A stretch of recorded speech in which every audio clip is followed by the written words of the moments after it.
Hello and good evening, everyone. This is Ekta Sehgal, founder director Manas Wealth, a financial mentor. Many of you would know me. Some of you may be seeing me for the first time. Today, we are live on three social media platforms: Facebook, YouTube, and for the very first time at LinkedIn. A very warm welcome to each one of you at Manas Wealth. Manas Wealth is a mutual fund distribution firm which has been in existence for the last 8 years. For myself, I have been in this industry of money matters for over 20 years, having spent about 11 years in the corporate world and the remaining as an entrepreneur. Manus Wealth believes in two things. One is the distribution of financial products and execution of the goals that you set for yourself by identifying and letting you know which product could help you. In addition to that, we have an approach of mentoring, a mentoring which is a two-way process where we understand you, you understand us, and collectively we hone up our skills to take decisions which are important to us. These decisions help us embark on a journey called investments. After a very long time, I am starting my live conversations with each one of you with an intent to create financial awareness. Financial awareness is a skill that needs to be honed from a very young age. But unfortunately, across the globe, it has been seen that money matters is not discussed with children. There are very few parents who talk about money matters with their kids. And because they don't do that, there is a legacy that you carry, and we all become a victim of that legacy. And more importantly, the women become a victim of that legacy. From the very beginning, it has been conveyed that women and money stay apart. But actually, when you look at things, women and money have a strong correlation. What that correlation is, let's try and understand today. Is there a relationship that exists between women and money?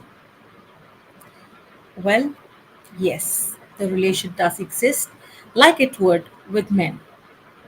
A lot of people feel that money matters is a man's world. Well, it used to be when men were the only bread earners of the family.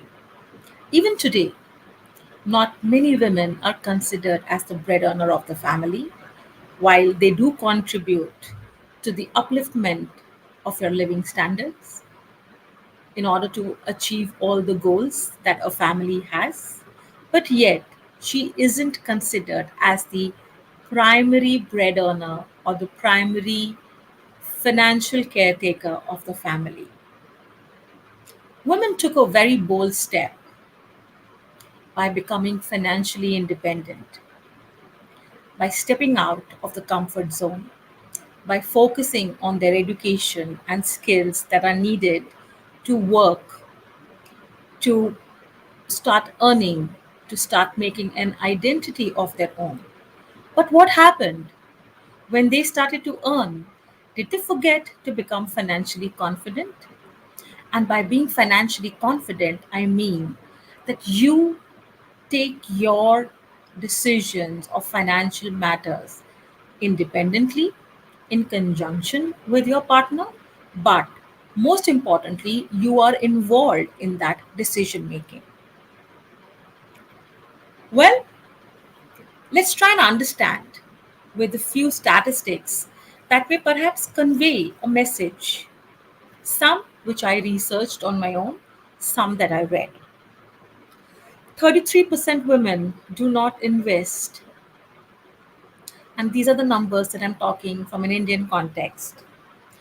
40% of women in the age bracket of 21 to 25 do not invest. And largely, 55% women either don't invest or have no idea about financial matters. Now, if this be the case, imagine the situation. And no wonder that the financial literacy level of a country is a dismal number of just 24 to 26%. Why does this happen?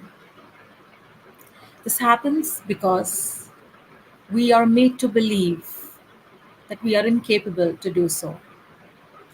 33% women worldwide have said that it is because they're not confident that they don't get involved in money matters. Education, the stereotyping that happens from the very beginning by conveying to women, by clearly demarcating what she can and what she cannot, and because of which lack of role models in the industry. But I say, why look for role models outside? Role models are within our own homes. Role model is you yourself. Um, 78% women save less than 20%. That's an alarming number. 56% save less than 10%, which effectively means that if you go by the rule of budget, the budget rule of 50, 30, 20, perhaps women are not following it. Budget rule says 50% net of tax income goes for your needs, 30% for your wants, and 20% should be saved for investment. And as a learned man said, first invest, then spend, which means save and decide how much you need to invest, and then decide all your other expenses. Well, theoretically possible, practically perhaps may not. So, what happens with women and money? Women are made to believe many myths, many stereotypes. You can't do maths. You can't be an engineer. Oh, you can't take financial decisions because you just don't know. You don't have the knowledge. Well, if we don't have the knowledge, we can always learn. We can always get tutored. We can always get mentored. Why is it that we shy away from it? Another thing, very, very critical and important when it comes to women and money, is something that I'd like to term financial infidelity. Because we are not confident, because we are made to believe of our inabilities to manage money, we become a victim of financial infidelity. What is financial infidelity? Financial infidelity simply means that someone is cheating on you with regards to money matters. It, it is both ways. Even a woman could do financial infidelity with her spouse, with her male counterpart. But most often than not, men are aware about financial matters. A financial infidelity can lead to relationships going sour. Financial infidelity is one of the major reasons that women are kept in the dark always about money matters. And when they do take charge of things, unfortunately, it is only when an untoward incident happens. If in today's time and age, in the 21st century, we are still talking about 55% of women who don't invest or are not aware about financial matters, is a important thing that we need to give our attention to. There are many platforms who are working towards creating financial awareness in women, including ourselves at Manos Well. But the knowledge has to be received and accepted. It cannot be that it's just given and you're not receiving it. The acceptance of the fact that we are not so good at it and hence we need to learn is still missing. Women, as per a research, tend to believe that they are not capable. But the reality is that they actually are capable. Hi, Ela. Thank you for joining in. So, when we are believing in what someone is telling us that we are incapable of managing our affairs, which means there is a strong acceptance. It's good to accept, but then what after accepting it? Are we willing to also accept that we will never ever do something about it and learn?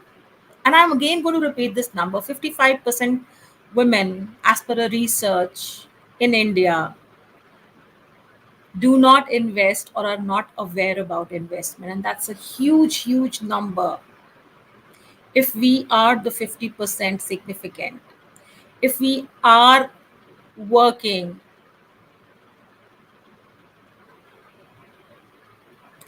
towards financial independence, why are we shying away? Thank you, Ela, for confirming that we are live on LinkedIn. That's wonderful. Thank you so much for validating. Financial infidelity, say no to it. You're a woman of 21st century. You have learned so many skills. You have advanced in your knowledge, in your ability, in your capabilities. You are front running everywhere. Those mindsets have started to change. The image of a profession has started to change with women being involved in them. But why is it when it comes to investments? Why is it when it comes to money matters? Yet we are trying to break that myth that she is not a part of it. What does it take for women and money to have a positive correlation? Believe you me, not technical know how. Because that you will get. After all, you did acquire those so called B scope skills to prove yourself into the corporate world, into the entrepreneurial journey that you have stepped in. But all it takes is a shift in the mindset. Working women also do not manage their own money matters. Women who are part of the HR fraternity, who are constantly knocking at the employees that, hey, what about your tax planning? Have you done it? Who are, formulating your salary structure, even they are not a part of it. Women who come from the auditing team, even they are not a part of it. So, why does this happen? Shift in the mindset is what is needed. For all of you who joined or who would join later to hear this conversation, I wouldn't be surprised that there are very few of you. Because the moment we talk about women and money, the minds shut. The minds shut like how? They don't want to hear it.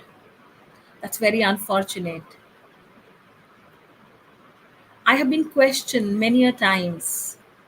Why do I do these sessions when nobody wants to hear them? It's very simple. The way we keep telling a child to do better, to improve, the same way I'm going to constantly make an effort to drill this point that women and money go hand in hand, that financial matters is not technical for any one of us to understand. It just needs your inclination. And trust me on this, the women who are involved in financial decision making, the goals of that family are achieved like how? And do you know the reason why? It's very simple. Men predominantly view money as success, women view it as security. Imagine the combination that you get of success and security that leads to happiness, that leads to an approach of long term. Many a times, a lot of my friends, members of Manas Wealth have heard this, that women are nurturers, right? We've been nurturers from lifelong, and we will always be a nurturer. That's a gift that has been bestowed upon us by the Almighty, which also means that we are very particular about the milestones that our child goes through, which simply means we are very good in goal setting, we are very good in monitoring our goals, and we are very good in taking corrective measures when our goals are not met. Just imagine this inherent skill that you have. If that is dovetailed with a little bit of technical know-how about the asset classes that you need to invest in and what are the features of those asset classes, dovetailing it into your mindset, that's all you need to do. Now, don't tell me that there is a rocket science to this. It is plain and simple, right? If anybody is going to differ with me, I am happy to debate this. That if you think it is so complicated, but the moot point is that yet today, women are not involved in the financial decision making. You want a role model? There is one talking to you right now, and I have no qualms in accepting it. You still want another role model? Look at yourself in the mirror. Look at your grandmother. Look at your mother. Good old days. She did the budgeting. She managed the expense. And she was the one who made sure that at any given point in time, there was an emergency fund which could be used should an emergency come. Isn't that financial planning to some extent? Budgeting, figuring out the income and expense, managing it as per the requirement, setting goals, watching the milestones, taking care of any kind of an emergency coming up, pointing out on things that are needed to be done to make the corrective measures. If all of this she was doing, why are you looking for a role model outside? Role model is within your own homes, right in front of you. And if you think that for a woman to manage her money, the skill set that she needs is any different from our male counterparts, you really got to think about it. You need a minimum IQ. You need basic understanding and, most importantly, the will to jump onto it, to excel in it. You need to make that mistake. The principles of investment remain the same for men and women. The asset classes remain the same. Life goals remain the same. Accumulation years remain the same. Risk ability is customized for both men and women as per their own potential. What is left? And if you believe that you have less intelligence than men, I'm happy to debate it. I'm really happy to debate it because that isn't the case. Go check out on a book Warren Buffett Invests Like a Girl. What is the minimum IQ that is needed for anyone to manage money matters? Skill set that are needed to, jump onto this journey called investment. I've been doing this for the last 21 years and I haven't got bored of it. And I know of examples of women who have taken the plunge, mostly when the situation was not so conducive and they didn't have a choice. But when they did, they excelled. They did excellently well. In today's time and age, many organizations are wanting women to be a part of it, to get that stability, to get that perspective that a woman has. Let's understand ourselves, as that is the key to managing your money. Since this is our very first conversation across three platforms, I'm not going to make it very long. I'm going to leave you with this thought that, again, if today 55% of the women are not involved in investment or are not aware about it, there is something that we need to seriously think. And let me also tell you, women in tier 2 and tier 3 are a lot more equipped than women in tier 1. That indeed is alarming. Financial infidelity as a term, as per my own research, 50 to 60% of the women, perhaps the sample size may be small, but it did reflect that they weren't aware that something like financial infidelity exists. I'm going to leave you all to think, to decide for your own self. Would you want that legacy after legacy, women are not involved in this? Our daughters, our daughter in laws, our young girls should stay away from this because their mothers are not involved in it? Isn't it the responsibility of every woman to hone up her skills and to ensure that she does that to her kids too? And isn't it the responsibility of the men to make sure that women are a part of decision making? Try it and trust me, you will succeed. Thank you, everyone. I'm going to close this conversation today at this. Would love to hear your feedback, would love to hear your inputs, and would also love to hear as to what would you like to hear that we talk about. We are resuming these sessions after a gap of about 3 months, and we intend to make them on a regular basis. We will try our level best to be live on all our platforms. Happy to take your questions on our Facebook page, Manas Well, YouTube channel, Manas Well, and on my personal LinkedIn profile, which is Ekta Sehgal. And you can even contact me at akta.sehgal @manas, MANASWEALTH.in. Would be very happy to answer your questions. Before I go, just a word of compliance. The session is purely with an intent to create awareness and with no intentions of any solicitation. And we are a AMFI certified mutual fund distributor and also into the distribution of other financial products. So till we meet again, take care, stay safe. I will meet you very soon. We will share the schedule and let's engage, let's learn and unlearn from each other. You never know what may happen, could be unimaginable. Take care, stay safe. Bye bye.